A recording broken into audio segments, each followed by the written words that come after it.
السلام علیکم سامعین، آج میں آپ کو حضرت محمد صلی اللہ علیہ وآلہ وسلم کے ایک ایمان افروز واقعے کا ذکر کرتا ہوں۔ امید ہے اس سے آپ کو سیکھنے کو بہت ملے گا۔ یہ 619 ہجری کا زمانہ تھا۔ ایک سفر ہو رہا تھا۔ سفر کرنے والے صرف 2 انسان تھے۔ ان کے پاس کوئی سواری نہ تھی۔ پیدل ہی منزل کی طرف بڑھ رہے تھے۔ منزل ان کی بستی سے 60 میل دور تھی۔ راستے میں مختلف قبیلوں کے ہاں قیام کرتے یہ قافلہ کم و بیش 10 دنوں میں منزل پر پہنچ گیا۔ ایک سرسبز وادی تھی، چشموں کا ٹھنڈا پانی، درختوں کا گھنا سایہ، لہلہاتی کھیتیاں اور خوبصورت باغات کی وجہ سے یہاں کے لوگ خوشحال تھے۔ مگر مسافروں کو اس وادی میں یہاں کی خوشحالی یا اچھی آب و ہوا نہیں لائی تھی۔ دراصل یہ سفر ایک خاص مقصد کے لیے ہو رہا تھا۔ یہ مقصد تھا لوگوں تک اللہ کی بات پہنچانا۔ یہ مسافر کوئی اور نہیں بلکہ اللہ کے آخری پیغمبر حضرت محمد صلی اللہ علیہ وآلہ وسلم تھے اور ان کے ہمراہ حضرت زید بن حارثہ رضی اللہ تعالی عنہ تھے۔ مکہ کے لوگوں کی بے پناہ مخالفت کے بعد اللہ کے رسول صلی اللہ علیہ وآلہ وسلم نے اس بستی طائف میں اللہ کا پیغام پہنچانے کا فیصلہ کیا تھا۔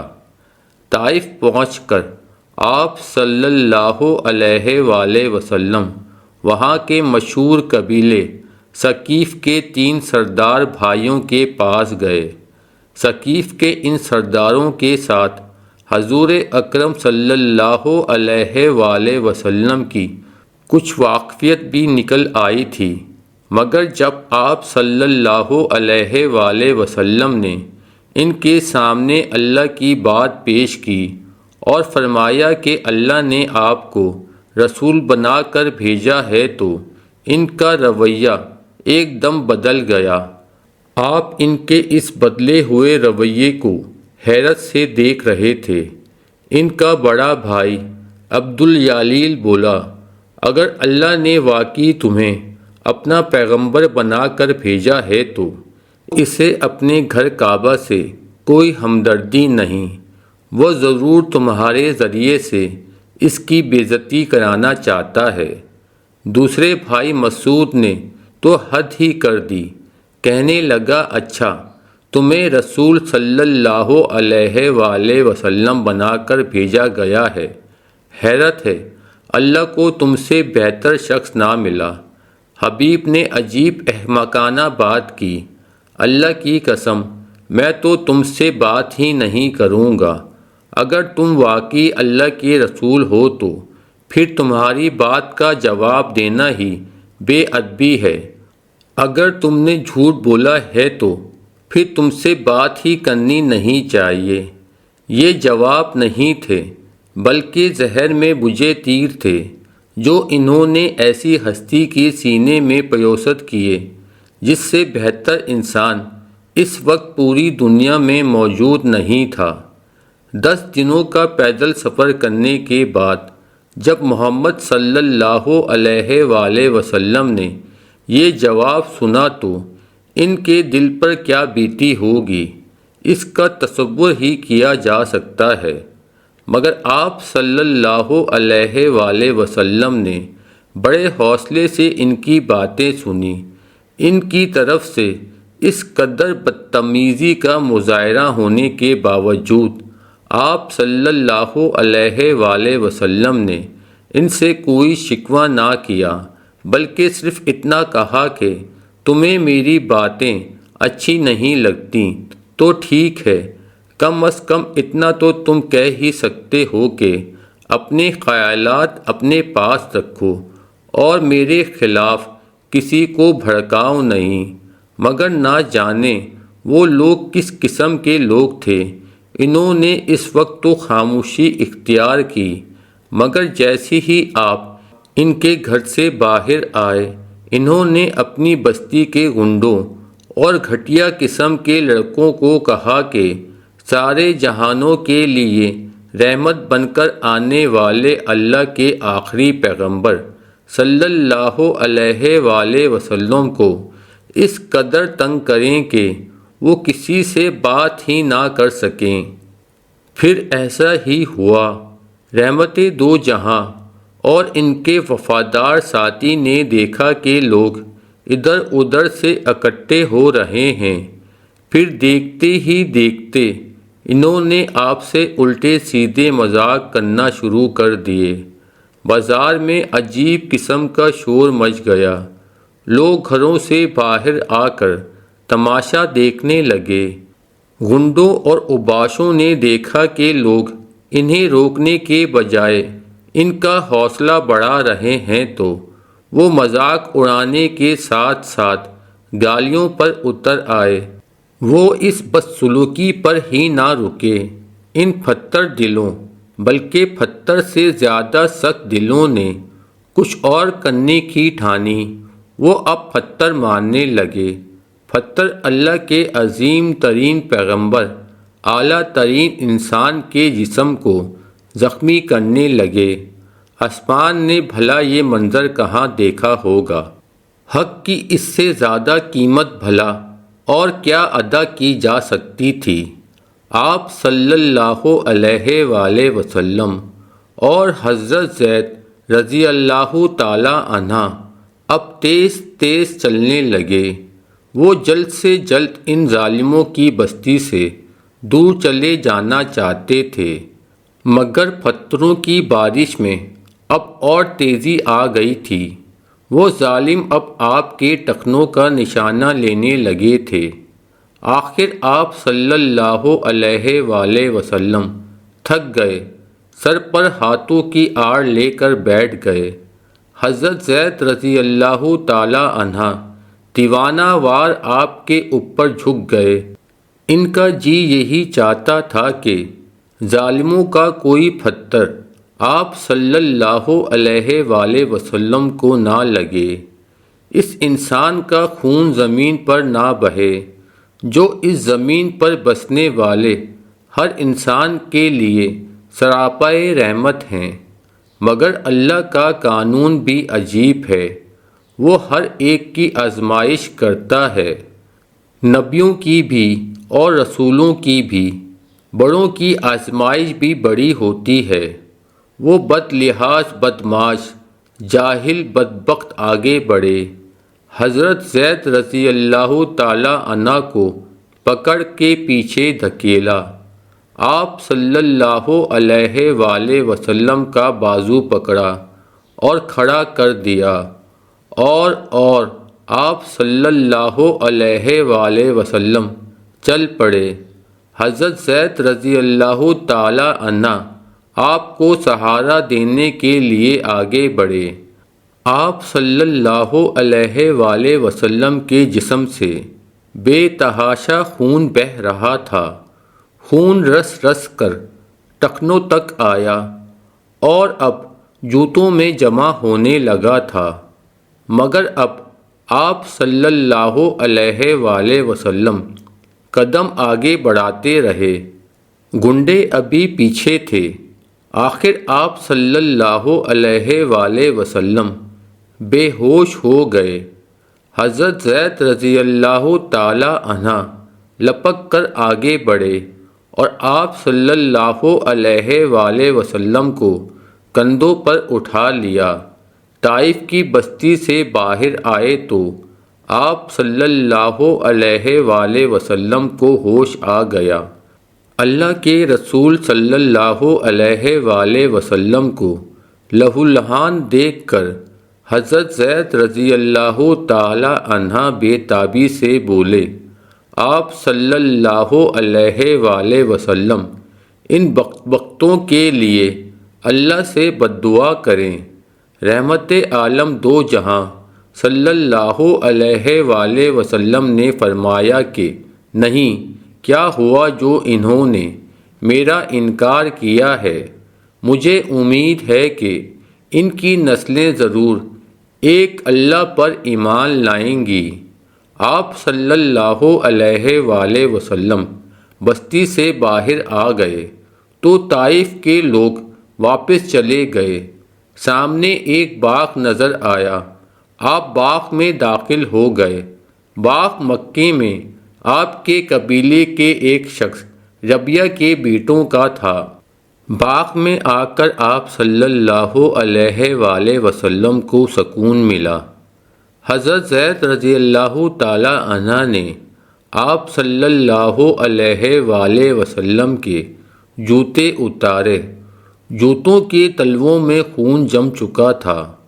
حضرت زید رضی اللہ تعالی عنہ نے خون صاف کرنے میں آپ صلی اللہ علیہ وآلہ وسلم کی مدد کی۔ اس کام سے فارغ ہو کر آپ صلی اللہ علیہ وآلہ وسلم فوراً اللہ کے حضور کھڑے ہو گئے، 2 رکعت نماز پڑھی، اور پھر آپ صلی اللہ علیہ وآلہ وسلم کے ہونٹوں سے ایک دعا نکلی، ایک درخواست نکلی۔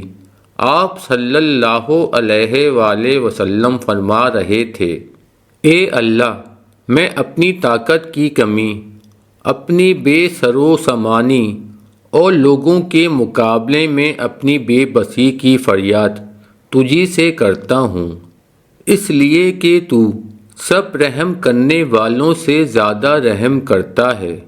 بے کسوں اور بے سہاراؤں کا پروردگار تو ہی ہے، تو ہی میرا مالک ہے، آخر تو مجھے کس کے حوالے کرنے والا ہے؟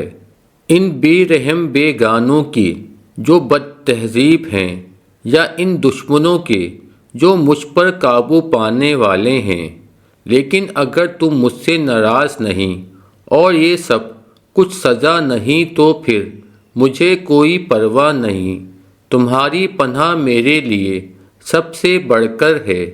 اے اللہ، میں تو بس اس بات سے پناہ مانگتا ہوں کہ تمہارے عذاب کا شکار ہوں، مجھے تو صرف تمہاری رضا چاہیے، اور مجھے یقین ہے کہ تمہارے سوا میری کوئی مدد نہیں کر سکتا۔ آپ یہ دعا کر رہے تھے تو باغ کے مالک عتبہ اور شیبہ آ پہنچے۔ وہ لوگ بھی آپ کے مخالفوں میں سے تھے، مگر آپ کو اس حالت میں دیکھ کر ان کے دل نرم پڑ گئے۔ وہ آپ صلی اللہ علیہ وآلہ وسلم کے پاس تو نہ آئے، البتہ انہوں نے اپنے ایک عیسائی غلام عداس کو پکارا، اسے حکم دیا کہ انگوروں کی ایک پلیٹ آپ صلی اللہ علیہ وآلہ وسلم کو دے آئے۔ غلام نے حکم کی تکمیل کی۔ آپ صلی اللہ علیہ وآلہ وسلم نے بسم اللہ پڑھ کر انگور اٹھائے تو عداس حیران ہو کر کہنے لگا، اللہ کی قسم، اس طرح کی بات اس شہر کے لوگ تو نہیں کہتے۔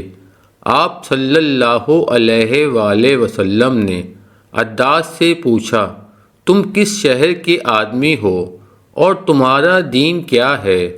عداس نے جواب دیا، میں نصرانی عیسائی ہوں اور نینوا کا رہنے والا ہوں۔ اچھا، تو تم یونس علیہ السلام بن متا جیسے پیغمبر کی بستی کے آدمی ہو۔ عداس نے حیرت سے پوچھا، آپ صلی اللہ علیہ وآلہ وسلم کو کیسے معلوم ہوا کہ یونس علیہ السلام بن متا کون ہیں؟ آپ صلی اللہ علیہ وآلہ وسلم نے فرمایا، وہ میرے بھائی ہیں، وہ بھی نبی تھے اور میں بھی نبی ہوں۔ عداس کے لیے یہ باتیں اس لیے حیرت انگیز تھیں کہ حضرت یونس علیہ السلام سے صرف نینوا کے لوگ ہی واقف تھے۔ اسی لیے عداس آپ صلی اللہ علیہ وآلہ وسلم کے ہاتھ پاؤں چومنے لگا۔ اسے یقین ہو چکا تھا کہ آپ صلی اللہ علیہ وآلہ وسلم اللہ کے سچے نبی ہیں۔ دور سے اس کے مالک یہ منظر دیکھ رہے تھے۔ انہوں نے عداس کو آواز دے کر واپس بلایا اور اسے جھڑکتے ہوئے بولے، احمق آدمی، یہ کیا حرکت کر رہے تھے؟ تم نے تو اپنا دین ہی خراب کر لیا۔ عداس نے اپنے مالکوں کے غصے کی پرواہ نہ کرتے ہوئے کہا، میرے آقا، انہوں نے مجھے ایسی بات بتائی ہے جو ایک نبی کے سوا کوئی نہیں بتا سکتا۔ عداس کا جی تو بہت چاہتا تھا کہ وہ واپس آپ کے پاس جائے، لیکن اس کے مالکوں نے اسے کام پر لگا دیا۔ کچھ دیر آرام کے بعد آپ کی طبیعت سنبھل چکی تھی، مگر آپ کا دل پاش پاش تھا۔ غم سے طبیعت پر عجیب اثر تھا۔ مکے کی طرف روانہ ہوئے تو راستے میں حضرت جبرائیل علیہ السلام آئے اور کہا، آپ صلی اللہ علیہ وآلہ وسلم چاہیں تو اس گستاخی پر طائف کی بستی کو تباہ کیا جا سکتا ہے۔ آپ صلی اللہ علیہ وآلہ وسلم نے حضرت جبرائیل علیہ السلام کی پیشکش قبول نہ کی اور فرمایا کہ مجھے امید ہے کہ اس بستی کے لوگ ضرور اسلام قبول کریں گے۔ گویا آپ صلی اللہ علیہ وآلہ وسلم نے ایک مرتبہ پھر اپنا رحمت عالم ہونا ثبوت کر دیا اور اپنے ماننے والوں کے سامنے یہ عملی نمونہ رکھا کہ اسلام صرف فتح کرنے کے بجائے دل فتح کرنے سے پہلتا ہے۔ اس واقعے کے صرف 14 برس بعد رمضان 9 ہجری میں یہی عبدالیلیل ایک وفد کے ساتھ مدینے آیا۔ اس نے اپنی آنکھوں سے دیکھا کہ جس ہستی کو انہوں نے انتہائی بدتمیزی کے ساتھ اپنی بستی سے نکالا تھا، آج پورا عرب اس کی قیادت کے آگے سر جھکا چکا ہے۔ اب طائف والوں کے لیے بھی سر جھکانے کے علاوہ کوئی چارہ نہ تھا۔ عبدالیلیل اور اس کے بھائیوں کا قبول اسلام آپ صلی اللہ علیہ وآلہ وسلم کی رسالت کی ایک اور سچائی بن چکی تھی۔ سبحان اللہ۔ معزز سامعین، لگے ہاتھوں میں آپ کو ایک اور واقعہ بیان کرتا ہوں۔ امام ابو حنیفہ رحمۃ اللہ علیہ کے نامور شاگرد امام ابو یوسف کی زندگی کے ایمان افروز واقعات آپ سے بیان کرتا ہوں۔ یہ ان دنوں کی بات ہے جب جمعہ اسی طرح ادا کیا جاتا تھا جس طرح ادا کرنے کا اللہ اور اس کے رسول نے حکم دیا تھا، یعنی حاکم ہی جمعہ پڑھاتے تھے۔ خاندان بنو عباس کے مشہور حکمران ہارون الرشید خلیفہ تھے۔ جمعے کا خطبہ وہی دے رہے تھے، لوگ سن رہے تھے۔ اچانک ایک شخص کھڑا ہو کر چلاتا ہے، اللہ کی قسم، تم نے نہ تو مال برابر تقسیم کیا، نہ عدل و انصاف سے کام لیا، تمہارا دامن برائیوں سے داغ داغ ہے۔ ہارون رشید غصے سے آگ بگولا ہو جاتا ہے، حکم دیتا ہے اس گستاخ کو گرفتار کر لیا جائے۔ حکم کی تعمیل کی جاتی ہے۔ نماز کے بعد مجرم خلیفہ کے سامنے پیش ہوتا ہے، امام صاحب کو بلا لاؤ۔ ہارون الرشید ایک چوبدار سے کہتا ہے۔ تھوڑی دیر کے بعد سلطنت عباسیہ کے چیف جسٹس امام ابو یوسف تشریف لے آتے ہیں۔ وہ ایک نظر پورے منظر پر ڈالتے ہیں۔ مجرم کے پیچھے 2 جلاد کوڑے لیے حکم کے منتظر ہیں۔ جلادوں کی شعلہ بار نگاہیں پورے دربار پر ہیبت طاری کیے دیتی ہیں۔ اس شخص نے میرے ساتھ ایسی گستاخی سے باتیں کی ہیں کہ پہلے کسی کو جرأت نہ ہوئی تھی۔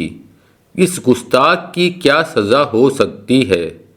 امام سارا قصہ سنتے ہیں اور پھر بڑی دھیمی آواز میں کہتے ہیں، امیر المومنین ایک بار رسول اللہ صلی اللہ علیہ وآلہ وسلم مال غنیمت تقسیم کر رہے تھے کہ ایک بدو اٹھا، کہنے لگا آپ صلی اللہ علیہ وآلہ وسلم نے عدل سے کام نہیں لیا۔ امیر المومنین یہ بڑی ہی سخت بات تھی، لیکن رسول اللہ صلی اللہ علیہ وآلہ وسلم نے کہنے والے کو معاف کر دیا، بس اتنا فرمایا اگر میں عدل نہیں کروں گا تو اور کون کرے گا۔ امیر المومنین ایک مرتبہ حضرت زبیر رضی اللہ تعالی عنہ اور ایک انصاری نے حضور اکرم صلی اللہ علیہ وآلہ وسلم کے سامنے کوئی معاملہ پیش کیا۔ حضور اکرم صلی اللہ علیہ وآلہ وسلم نے حضرت زبیر رضی اللہ تعالی عنہ کے حق میں فیصلہ دیا۔ انصاری نے غصے میں کہا کہ آپ نے اپنے پھوپھی زاد بھائی کے حق میں فیصلہ کر دیا ہے، لیکن حضور اکرم صلی اللہ علیہ وآلہ وسلم نے اس کی گستاخی سے درگزر فرمایا اور کوئی باز پرست نہ کی۔ امام ابو یوسف نبی کریم صلی اللہ علیہ وآلہ وسلم کا ذکر کرتے رہے اور ہارون الرشید کا رنگ بدلتا گیا۔ رفتہ رفتہ اس کا غصہ سرد ہو گیا اور اس نے اس شخص کو رہا کرنے کا حکم دیا۔ چیف جسٹس امام ابو یوسف کی جرات نے ایک بے گناہ کی جان بچا لی۔ ایک دفعہ ان کی عدالت میں ہارون الرشید کا ایک مقدمہ زیر سماعت تھا۔ ہارون رشید کا شہیدہ وزیر فضل بن ربیع گواہ کی حیثیت سے پیش ہوا۔ امام ابو یوسف نے اس کی گواہی لینے سے انکار کر دیا۔ فضل کا چہرہ غصے سے سرخ ہو گیا۔ وہ بڑبڑاتا ہوا عدالت سے نکل کر سیدھا ہارون الرشید کے پاس پہنچا اور امام صاحب کی شکایت کی۔ ہارون الرشید فضل کی باتوں سے بھڑک اٹھا اور امام ابو یوسف کو طلب کر لیا۔ امام عدالت کا کام نمٹا کر حاضر ہوئے۔ ہارون الرشید نے غصے میں پوچھا، آپ نے فضل کی شہادت کیوں مسترد کر دی؟ امام ابو یوسف کہنے لگے، امیر المومنین ایک بار میں نے سنا وہ آپ سے کہہ رہا تھا کہ میں آپ کا غلام ہوں۔ اگر اس کی بات سچی تھی تو قانون کے مطابق آقا کے حق میں غلام کی گواہی نہیں مانی جاتی، اور اگر جھوٹا تھا تب بھی اس کی شہادت قبول نہیں کی جا سکتی، کیونکہ جو شخص آپ کی مجلس میں بے باکی سے جھوٹ بولتا ہے وہ میری مجلس میں کیسے باز رہ سکتا ہے؟ امام کے لہجے میں سچائی کی جرات بھی ہے اور تبلیغ کی نصیحت بھی۔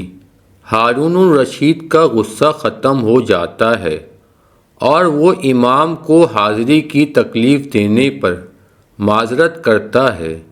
یہ تو وزیر کی شہادت کا معاملہ ہے۔ امام کی حقیقت پسندی کا یہ عالم ہے کہ خلیفہ تک کو انصاف کی کسوٹی پر پرکھتے تھے، حقدار کو اس کا حق دلانے کے لیے انتہائی کوشش کرتے ہیں۔ وہ خلیفہ مہدی کے زمانے سے جج کے منصب پر فائز تھے۔ ایک بار خلیفہ ہادی کا جھگڑا ایک عام شہری سے ہو گیا۔ وجہ ایک باغ تھا۔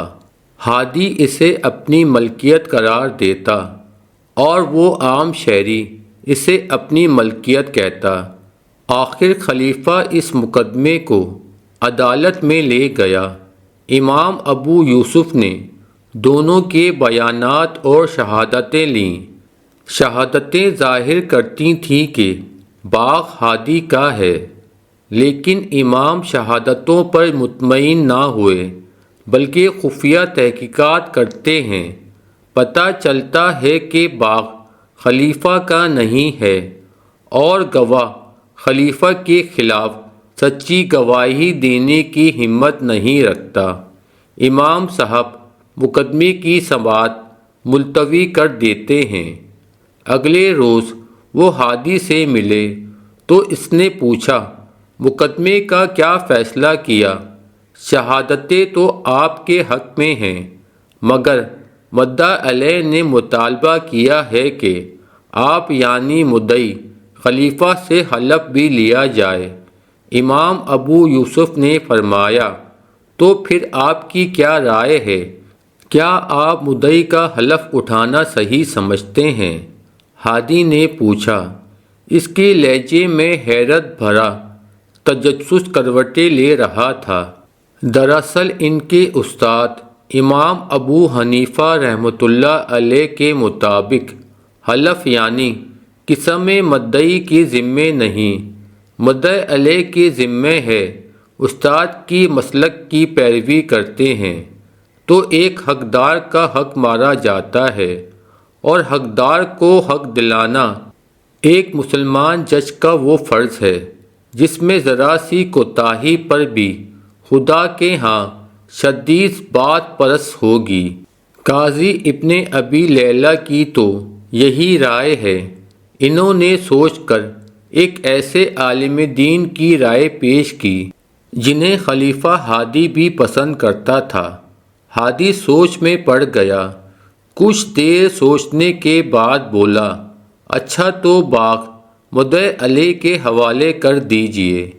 یہ ہیں امام ابو یوسف رحمۃ اللہ علیہ، دور عباسیہ کے عظیم عالم اور عظیم ترین جج۔ دیکھنے میں معمولی سے آدمی نظر آتے، نہایت دبلے پتلے، چھوٹا سا قد، لیکن اس پتلے سے جسم میں ایک عظیم انسان اور علم و فضل کا پہاڑ پوشیدہ تھا۔ علم کی مسند ہو یا عدالت کی کرسی، یوں لگتا ہے جیسے وہ اپنے ارد گرد پیش میں ڈوب کر رہ جائیں گے، مگر جب درس دیتے یا مقدمے کی سماعت کرتے اور فیصلہ سناتے تو ایک دنیا ان کے علم اور حکمت، بصیرت اور جرات پر حیران رہ جاتی۔ لوگ ان کا دبلا پتلا جسم دیکھ کر کہتے، اگر اللہ چاہے تو پرندے کے پیٹ میں بھی علم بھر دے۔ ان کی علمی شان کو ان کے بڑے بڑے ہم عصر علماء اور امام خراج تحسین پیش کرتے۔ ایک مرتبہ بیمار ہو گئے۔ ان کے استاد امام ابو حنیفہ قیادت کے لیے آئے۔ وہ قیادت کر کے ان کے گھر سے باہر نکلے تو چہرے پر پریشانی تھی۔ ایک صاحب نے پوچھا، آپ پریشان ہیں؟ امام صاحب نے فرمایا، یہ جوان مر گیا تو زمین کا سب سے بڑا عالم اٹھ جائے گا۔ یہ ایک شفیق استاد کی اپنے ہونہار اور عزیز ترین شاگرد کے بارے میں رائے تھی۔